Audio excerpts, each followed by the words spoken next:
Hey everybody, I am back for another video review, and this time we're taking a look at the Transformers Prime Robots in Disguise Deluxe Class version of Cliffjumper. Now, Cliffjumper is a okay toy. I mean, there's some problems with this figure, which, you know, we all know what the problems are. You know,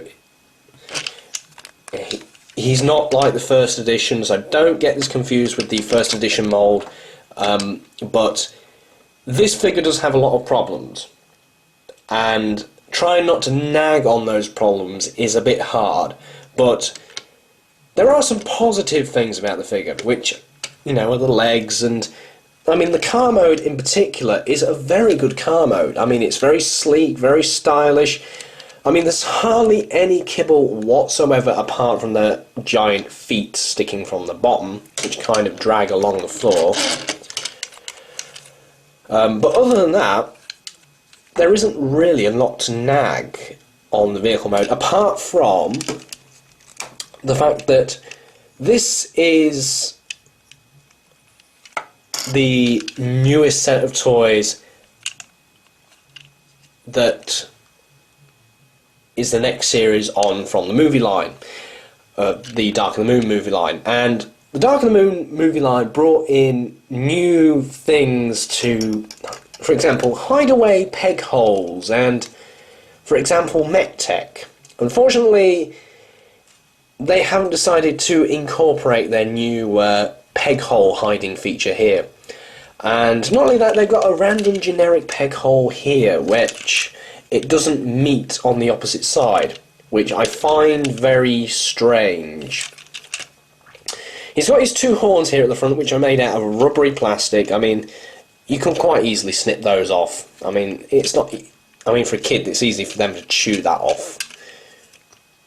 And this thing I took off of the roof here is his hammer that he's supposed to have in his robot mode. They say it's a gun, but it's not really a gun. They just say, here's his hammer, there's his gun, or it looks like a gun.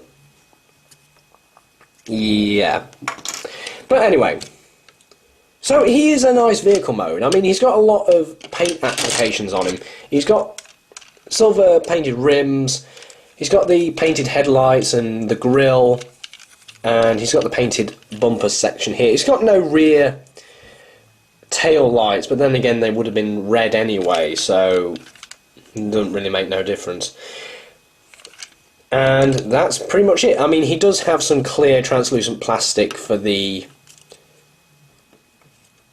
windows here, which shows all the mechanisms and workings, which looks okay. I don't like the fact that you can see everything through the front here, but you know, what you're going to do. Oh, and he has no printed Autobot symbol.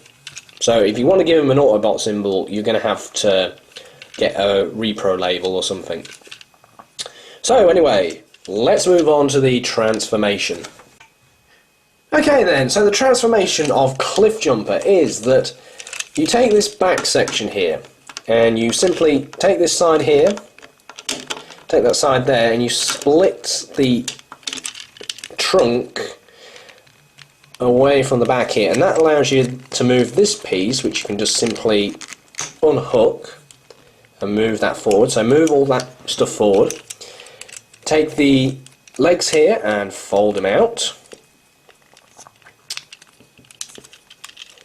They are hollow legs, but that does actually work to the figure's advantage. So you rotate the feet round here, rotate these panels like that, and then twist the waist 180 degrees. Now the front section here you want to just simply split apart, move all this stuff out, want to flip this up like that and just tab it into this part here. And this is where the revealer gimmick starts to show, where it's just literally a head reveal. There's some gears at the back here, which if you fold these pieces down, the head pops up. It's okay, but nothing spectacular. These pieces you just want to fold up, as well as these pieces. Kind of looks like rat bat for a second, and you want to twist that round, twist that like that. Fold this piece out to the centre for a second, and fold that up like that. Again, just fold this out to the centre, fold that round, fold that in, and there's your arm. And there we have Cliffjumper in robot mode. So Cliffjumper in his robot mode is not bad, but he does suffer from a lot of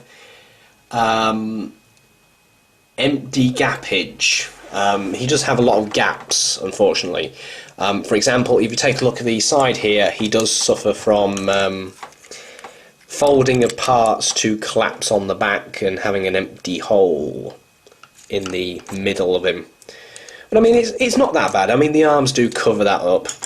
Speaking of the arms, because of the way of the transformation, this entire side panel becomes the arm. So unfortunately, you end up with a lot of gappage there.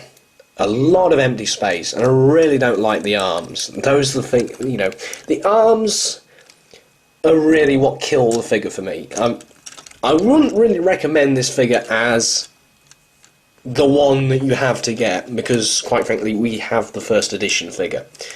But this, if you want to do a custom, like a Terracon Cliffjumper, this is an okay figure to get. I mean, especially with the arms. You don't really have to do much with the arms because they already look broken and battered anyway. But the elbow joint on this toy is considerably weird. Simply because it has, this is the top of the arm and the elbow's right at the very bottom where the joint is.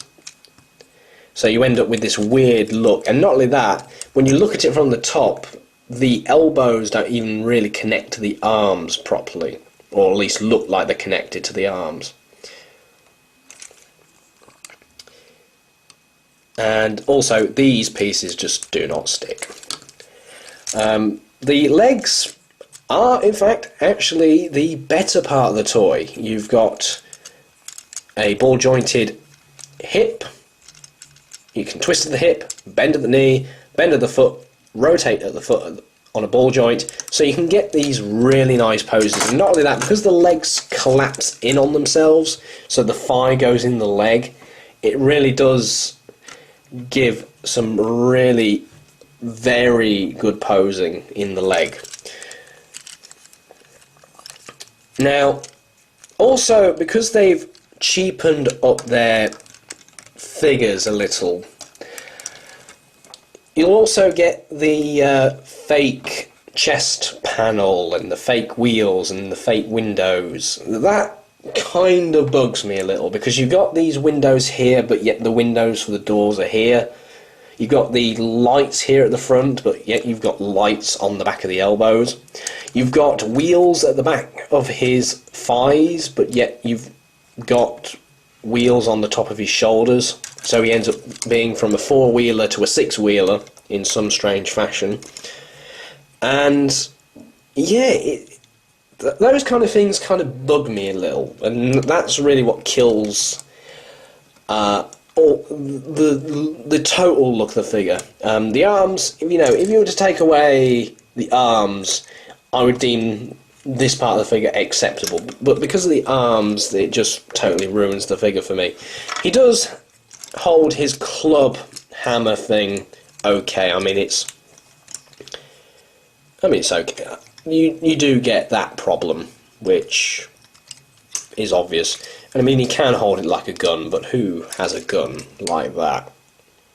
That is not a gun at all. But anyway, I mean, he does feature some head detail as well. I mean, especially the light piping. You look at the light piping here, and it is considerably very nice. It's got the focus, and it's got the nice blue, but it's also got like a lighter blue behind it, so he looks like he's got pupils. and he looks like he's got actual eyes rather than just generic light piping. He's got these rubber horns here, which are rubber eyes, but you know, kind of more looks like a bull. But what are you going to do? Anyway, that's it for this review. And I will see you guys later. I wouldn't really recommend picking this up, but I mean it's okay for a custom Terracon Cliffjumper.